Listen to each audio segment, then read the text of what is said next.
خذ العفو وأمر بالعرف وأعرض عن الجاهلين وإما ينزغنك من الشيطان نزغ فاستعذ بالله إنه سميع عليم.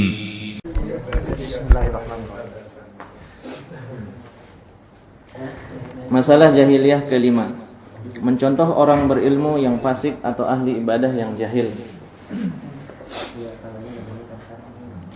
Mencontoh orang-orang yang fasik dari orang-orang berilmu atau orang-orang jahil dari kalangan ibadah di antara mereka, maka Allah memperingatkan mereka dari sikap seperti itu dengan firman-Nya. Ya ayyuhalladzina amanu inna katsiran minal ahbari war-ruhbani la ya'kuluna amwal an-nasi bil batil la ya'kuluna amwalan nasi bil batil wa yasudduna an sabilillah.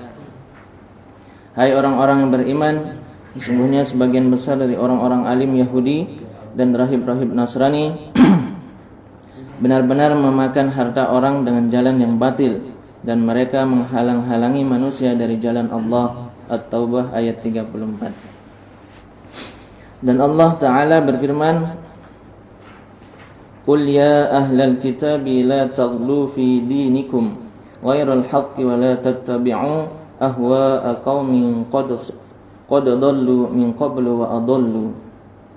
Katakanlah, hai ahli kitab, janganlah kamu berlebih-lebihan melampaui batas dengan cara tidak benar dalam agamamu.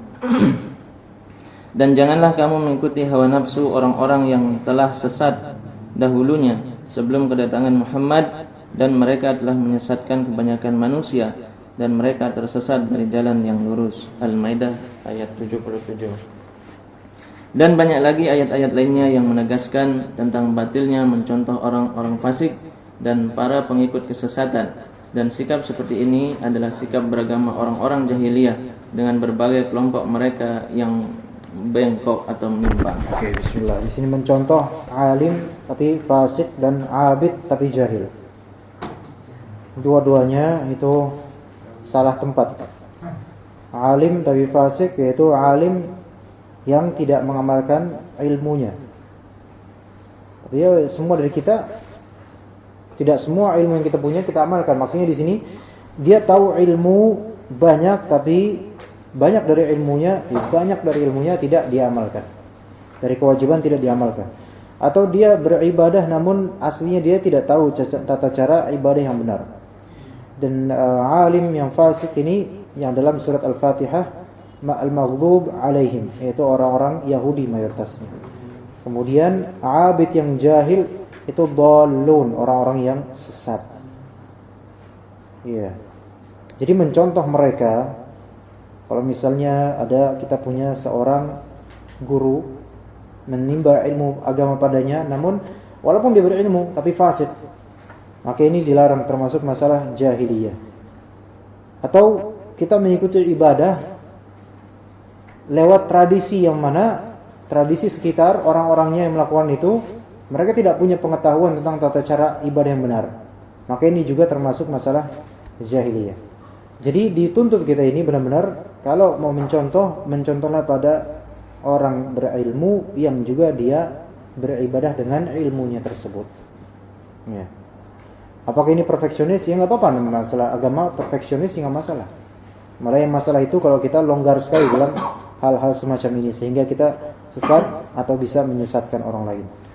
Allah Ta'ala memperingatkan kita semua juga, orang-orang beriman, Inna katsiran minal ahbari war-ruhbani la ya'kuluna amwalan nasi bil batil. Masyaallah.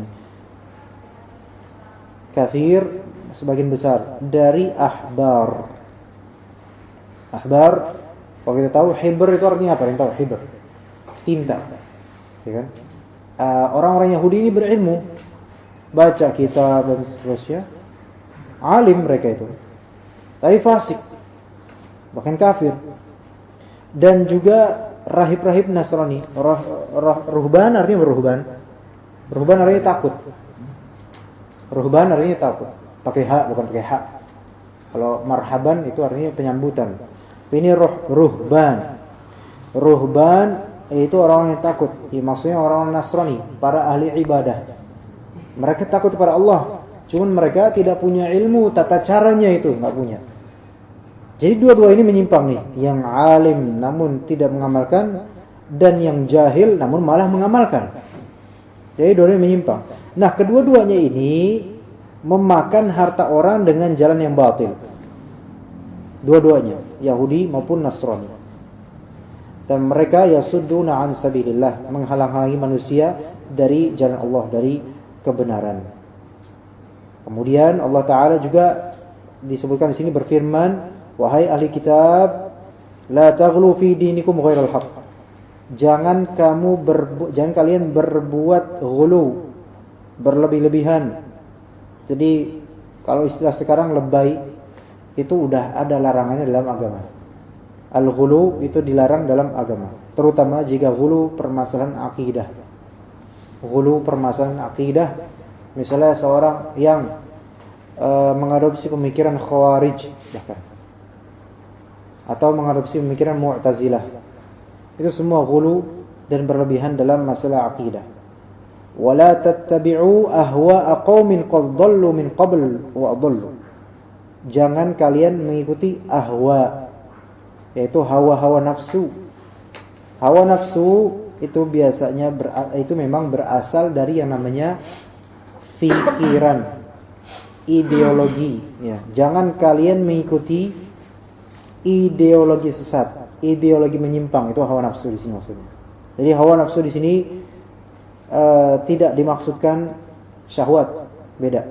Tapi dimaksudkan ideologi orang-orang yang telah sesat dahulunya sebelum kedatangan Nabi Muhammad SAW, dan mereka yang telah menyesatkan kebanyakan manusia. Jadi mereka semua telah sesat dari jalan yang lurus. Wallahu a'lam. Ya, waduh. Ada keterangan tuh terkait dengan misalkan seseorang sholat di belakang imam yang fasik. Nah itu kan dibenarkan oleh Rasulullah SAW, yang intinya jika mereka benar maka pahala untuk mereka, tapi jika mereka salah maka mereka tidak akan dosa.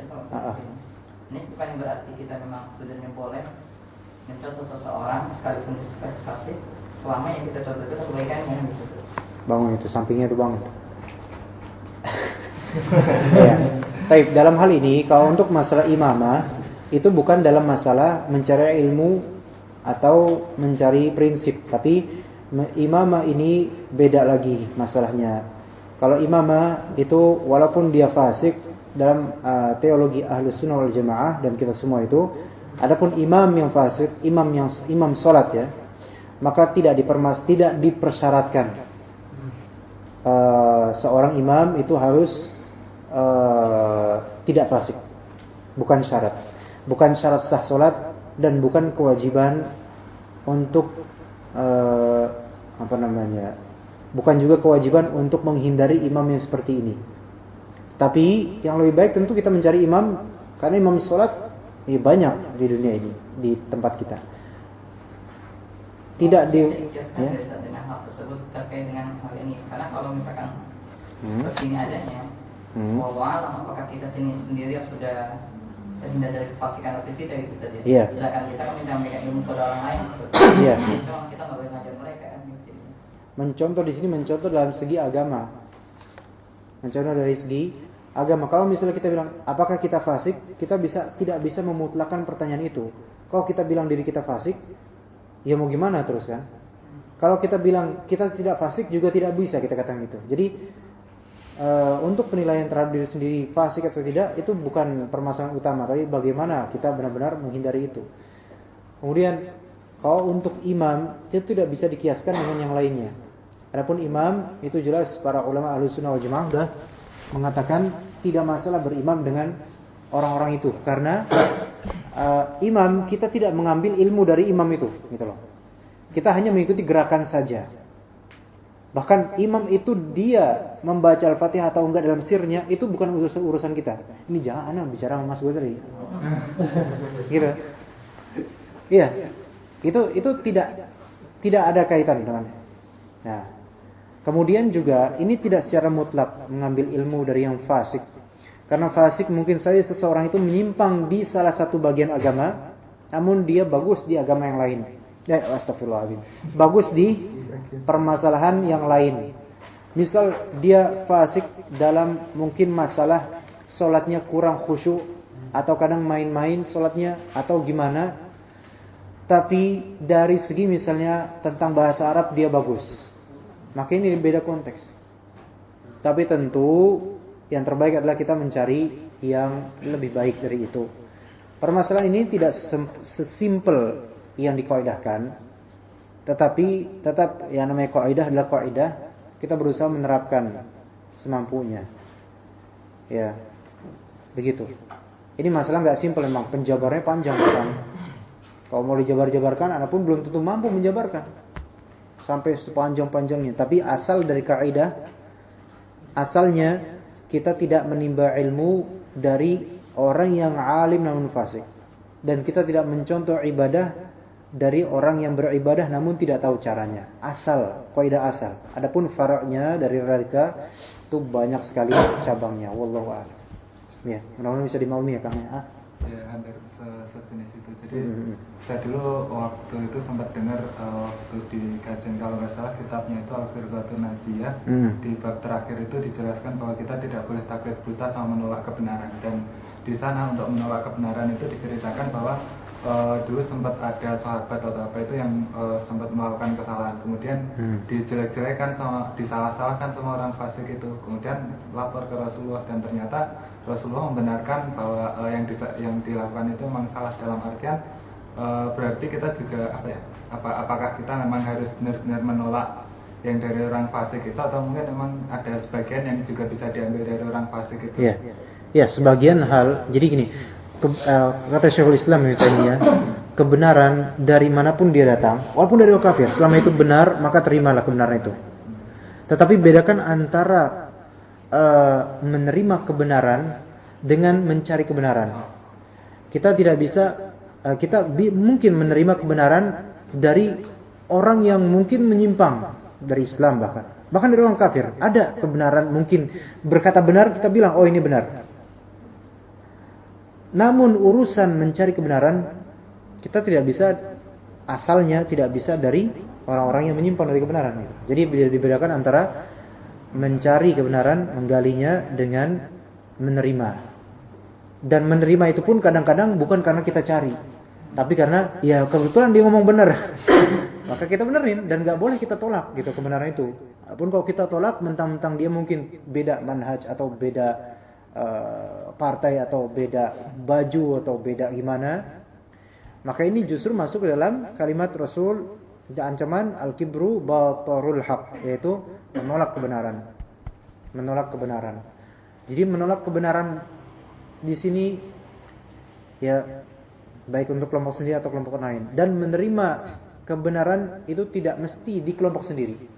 Kadang dari kelompok lain, atau bahkan dari orang kafir, bahkan kadang berkata benar. Ya, jadi bedakan antara menerima dengan mencari. Wallahu a'lam. Ya. Baik. Mudah-mudahan walaupun belum begitu sempurna penjelasannya, mudah-mudahan ada faedahnya insyaallah ya.